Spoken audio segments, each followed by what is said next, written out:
Hello বন্ধুরা, math ক্লাসে তোমাদের স্বাগতম। আশা করি তোমরা সবাই ভালো আছো। আজকে আমরা এবিটি এর অঙ্কের পেজ নম্বর 259 যে পেজে অঙ্ক আছে তা আজকে আমরা সমাধান করব। এর আগের পেজের অঙ্কগুলি তোমরা যারা দেখোনি তোমরা ডেসক্রিপশনে গিয়ে দেখে নিতে পারো, আমি সেখানে লিঙ্ক দিয়ে দিব। তো আজকে আমরা 259 পেজে যে অঙ্ক আছে তা সমাধান করব। তো 259 পেজে যে একের অর্থাৎ এমসিকিউ যে অঙ্কগুলি আছে তো সেখান থেকে প্রথমে শুরু করছি। তো এমসিকিউর একের যে প্রশ্ন আছে সেটা হচ্ছে এক্স মাস অন্তর দেয় বার্ষিক 10% চক্রবৃদ্ধি সুদের হার, সুদ 1000 টাকায় ওয়াই মাসের সমূল চক্রবৃদ্ধি যেখানে ওয়াই গ্রেটার দেন এক্স। তো এই প্রশ্ন আমাদের আছে আসল যেটা হচ্ছে পি, যেটা প্রকাশ করবো আসলটাকে, সেটা হচ্ছে তোমাদের 1000 টাকা। এই যে 1000 টাকার দেওয়া আছে, এই যে 1000 টাকা। আর সুদের হার যেটাকে আমরা আর দিয়ে প্রকাশ করব সেটা তোমাদের আছে 10%। আর 10 ইন্টু এক্স বাই 12 কারণ করেছে এটা এক্স মাস অন্তর দেয়, আর মাস আছে তাই এটাকে বছরে নিয়ে গেলে 12 দিয়ে ভাগ দিতে হবে, তাই এটা 12 দিয়ে ভাগ দিয়েছি, এক্স বাই 12 লিখেছি তাই। আর তোমাদের সময় যেটা হচ্ছে সেটা হচ্ছে ওয়াই বাই এক্স, কারণ তোমাদের এখানে সময় দেওয়া ছিল যে টোটাল হচ্ছে ওয়াই মাস আর এক্স মাস অন্তর অন্তর, তো তাই করেছি যেটা ওয়াই বাই এক্স। তো এখন লিখবো যে অতএব দিয়ে সমূল চক্রবৃদ্ধি equal to P whole into 1 plus R by 100, এটা হবে সরি এটা 100 হবে 100 whole to the power n। এটা তোমাদের সূত্র আছে। তো এখানে পির মান আর আর এর মান এবং এন এর মানটা আমরা এখানে বসিয়ে দেবো এখান থেকে নিয়ে। তো এখানে পির মান হচ্ছে 1000 ব্র্যাকেট দিয়ে 1 প্লাস আর এর মান হচ্ছে 10 ইন্টু এক্স বাই 12 লিখেছি, 10 into x by 12 by 100 whole into দিয়ে হোল ব্র্যাকেট ক্লোজ করে টু দি পাওয়ারে লিখবো যে ওয়াই বাই এক্স। এটা হচ্ছে তোমাদের সমূল চক্রবৃদ্ধি যেটা প্রশ্ন জিজ্ঞাসা করেছিল। এরপর তোমাদের দুয়ের দাগে প্রশ্নটি দেখো। দুয়ের দাগে যে প্রশ্ন আছে সেটা হচ্ছে রুট ওভার অফ √2 মাইনাস √5 পূরককরণের সংখ্যা, এটা হবে 0। এর টোটাল পূরককরণের সংখ্যা হচ্ছে 0টি হবে।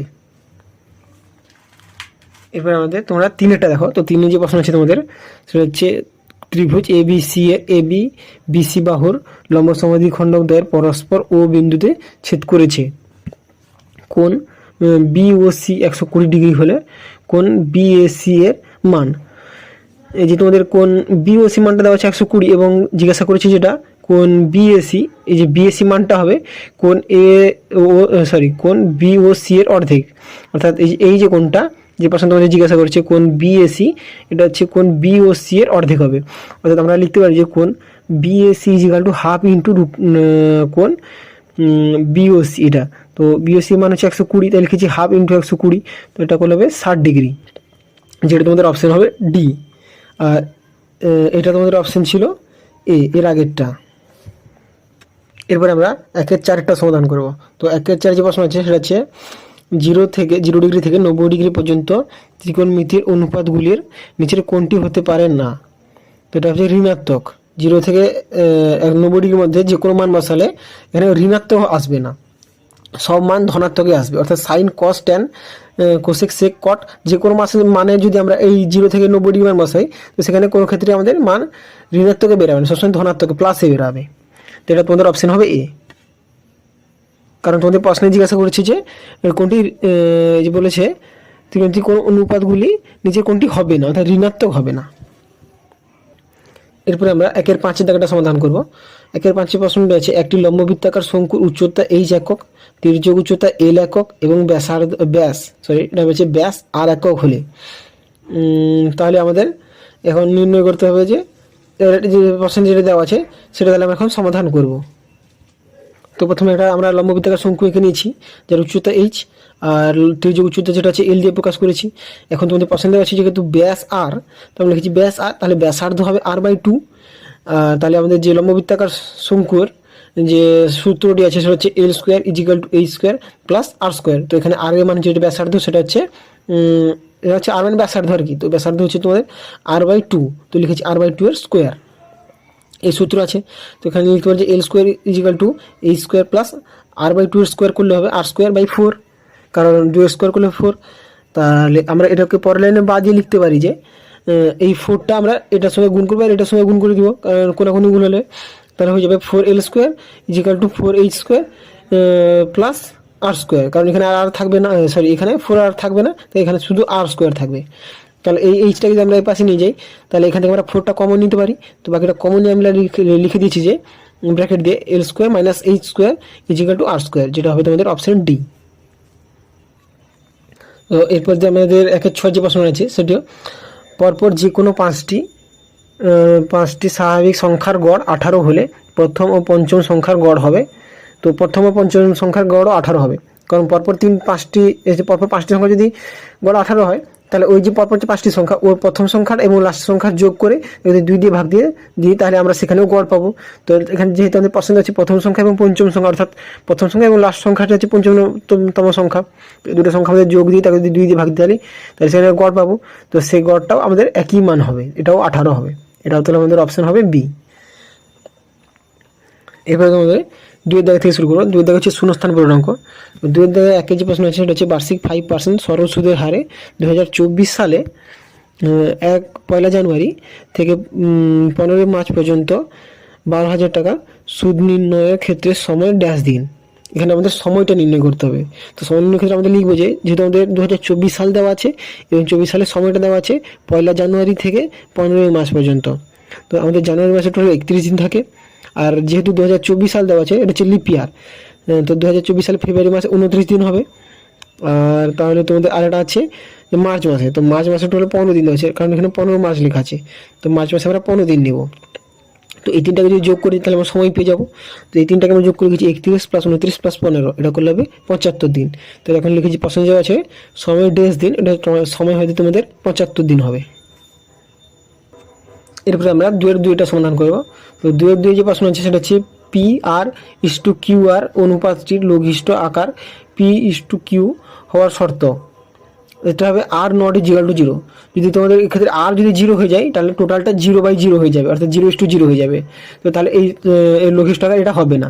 তো এখানে R যদি ≠0 হয় তাহলে এই শর্তটি হবে, অর্থাৎ লঘিষ্ঠ আকার P/Q হবে। এখানে যে হওয়ার না যে দেওয়া আছে হওয়ার শর্ত হচ্ছে R=0। এরপর আমাদের 2-এর 3 এটা দেখো। তো 2-এর 3 প্রশ্ন হচ্ছে পরস্পর স্পর্শ করে নি এমন দুটি বৃত্তের তির্যক সাধারণ স্পর্শকের স্পর্শবিন্দুগামী ব্যাসার্ধদ্বয় পরস্পর, যেটা দুটো আমরা বৃত্ত এঁকে নিয়েছি। এই বৃত্ত হচ্ছে পরস্পরকে স্পর্শ করেনি, একটা সাধারণ স্পর্শক আছে যেটা হচ্ছে এই বাহুটি এর তির্যকভাবে আছে, অর্থাৎ এই যে তার প্রশ্ন হচ্ছে বৃত্তের তির্যক সাধারণ স্পর্শবিন্দুগামী ব্যাসার্ধদ্বয়, অর্থাৎ স্পর্শবিন্দুগামী, অর্থাৎ স্পর্শবিন্দু থেকে যে ব্যাসার্ধ আমরা এঁকে নিয়েছি, এই যে স্পর্শবিন্দু এখান থেকে ব্যাসার্ধ এঁকেছি আর এই ক্ষেত্রে ব্যাসার্ধ এঁকেছি, এই দুটো ব্যাসার্ধ সবসময় সমান্তরাল হবে। এই আমাদের যে প্রশ্ন জিজ্ঞাসা করেছে বিন্দু ব্যাসার্ধ থেকে পরস্পর ড্যাশ পরস্পর হবে এটা সমান্তরাল, কারণ এই দুটো ব্যাসার্ধ সবসময় সমান্তরালে যাবে। তো লিখতে পারি এখন এই দুটো সমান্তরাল হবে। এরপরে আমরা 2-এর 4-এরটা করবো। তো 2-এর 4 যে প্রশ্ন আছে একটি একই উচ্চতা একই ব্যাসার্ধ বিশিষ্ট লম্ববৃত্তাকার শঙ্কুর আয়তন ড্যাশ ইন্টু লম্ববৃত্তাকার শঙ্কুর আয়তন, এটা হবে 3 ইন্টু লম্ববৃত্তাকার শঙ্কুর আয়তন। লম্ববৃত্তাকার শঙ্কুর আয়তন ইন্টু 3 ইন্টু লম্ববৃত্তাকার, এটা হবে চোঙের আর কি, এটা হবে চোঙ, লম্ববৃত্তাকার চোঙের আয়তন 3 ইন্টু লম্ববৃত্তাকার চোঙের আয়তন করলে এটা হবে, উত্তর হবে তাহলে 3। এবারে তোমাদের প্রশ্ন আছে 2-5-এরটা, সেটা হচ্ছে এ ও বি পরস্পর পূরক কোণ হলে cot A cot B into cot 90 - a into cot 90 - বি ইন্টু কট A+B ড্যাশ। তো এখন লিখতে পারি যে যেহেতু এ ও বি পরস্পর পূরক কোণ হচ্ছে 90 ডিগ্রি, তাহলে হবে 90 ডিগ্রি। তো এখন লিখতে হবে শর্তানুসারে A+B = 90 ডিগ্রি, যেহেতু প্রশ্নে দেওয়া আছে। এখন এটাকে আমরা লিখবো যে কট এ ইন্টু কট বি, এটা হচ্ছে কট বি ইন্টু কট, তোমাদের যেহেতু 90 - a আছে তার মানে লিখতে পারি কট এটাকে বি, কারণ যদি তোমরা আমার হচ্ছে 90 - a, তো বিটাকে পাশে রেখে এটাকে যদি আমরা পাশে নিয়ে যাই তাহলে হবে 90 - a, তাহলে এ পাশে বাকিটা হচ্ছে এ বি, তো বি থাকবে যে পরে 90 - a, যেটা এইখানে আছে কট 90 - a, 90 - a কে আমরা লিখতে পারি বি, তো লিখেছি কট বি। আর এটাও ঠিক একই রকমভাবে 90 - b আছে, তো এখন যদি আমরা এ কে রাখি আর বিটাকে যদি এই পাশে নিয়ে যাই তাহলে আসবে যে 90 - b, আর তাহলে এ পাশে থাকবে এ, তাহলে লিখবো যে a = 90 - b, তাহলে আমরা a 90 - b কে আমরা এ লিখতে পারি, এটা লিখেছি। ইন্টু যেহেতু দেওয়া আছে কট এ প্লাস বি, তো হচ্ছে কট এ প্লাস বির মান হচ্ছে 90 ডিগ্রি, আর কস 90 ডিগ্রি মান হচ্ছে 0। জিরোর সঙ্গে যে কোনো সংখ্যা গুণ করে দিলে সেটা 0ই হবে। দেখুন সমান দিয়ে আমরা 0ই লিখেছি, উত্তরটা 0 হবে। এবার আমরা 2-6টা করবো।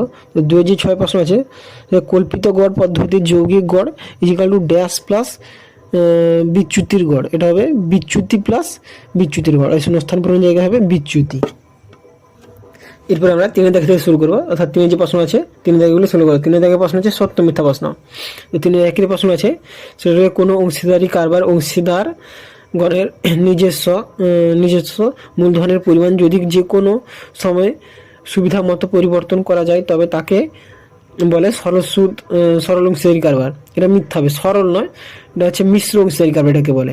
যখন উঠাতে পারে তখন তাকে বলে, যখন পাল্টানো যাবে তখন তাকে মিশ্র অংশীদারি কারবার বলে, এটা মিথ্যা হবে। এই তোমার 2 দাগ প্রশ্ন দেখো, 2 দাগ প্রশ্ন আছে ax² plus bx plus c, এটা হচ্ছে a b c বাস্তব সংখ্যা এবং a নট ইজিক্যাল টু 0 দ্বিঘাত বহুপদী সংখ্যামালার শূন্য পদগুলোই ax² plus bx plus c equal to 0 দ্বিঘাত সমীকরণ বীজদ্বয়। এটা সত্য হবে। এবার তোমাদের 3 দাগের প্রশ্নটি দেখো, 3 দাগে যে প্রশ্ন আছে সেটা হচ্ছে যে কোনো দুটি বিন্দুর সংযোগ সরলরেখাংশ তার একই পার্শ্বে অপর দুটি বিন্দুতে দুটি সমান কোণ উৎপন্ন করলে বিন্দু 4টি সমবৃত্তস্থ হবে। এটা সত্য হবে, হ্যাঁ ওই বিন্দু 4টি সমবৃত্তস্থই হবে। এরপর আমরা 3-4টা করবো। 3-4 প্রশ্ন আছে, একটি ঘনকের কর্ণের দৈর্ঘ্য এবং ঘনকটির একটি তলের কর্ণের দৈর্ঘ্যের অনুপাত √2:√3। এর আমরা সমাধান করব। তো প্রথমে আছে ঘনকের কর্ণের দৈর্ঘ্য, তাহলে ঘনকের কর্ণের দৈর্ঘ্য ইস্টু ঘনকের একটি তলের কর্ণের দৈর্ঘ্য। ঘনকের কর্ণের দৈর্ঘ্য সূত্র হচ্ছে √3 × a, আর ঘনকের একটি তলের কর্ণের দৈর্ঘ্য হচ্ছে √2 × a। তো এটাকে আমরা এ যদি কেটে যায় দুপাশে, তো বাকি থাকছে √3:√2। কিন্তু তোমাদের প্রশ্নে দেওয়া ছিল যে √2:√3 হবে, এইটা হবে, কিন্তু আমাদের বেরিয়েছে এখন √3:√2। এটা মিথ্যা হবে। আর এরপরে তোমাদের 3-5টা দেখো, 3-5 আছে 1 ডিগ্রি গ্রেটার দেন 1 সেন্টিগ্রেড। এটা মিথ্যা হবে, অর্থাৎ 1 সেন্টিগ্রেডটা বেশি হবে, এটা ছোট হবে। যেহেতু এটা বড় দেওয়া আছে এটা মিথ্যা হবে তাহলে।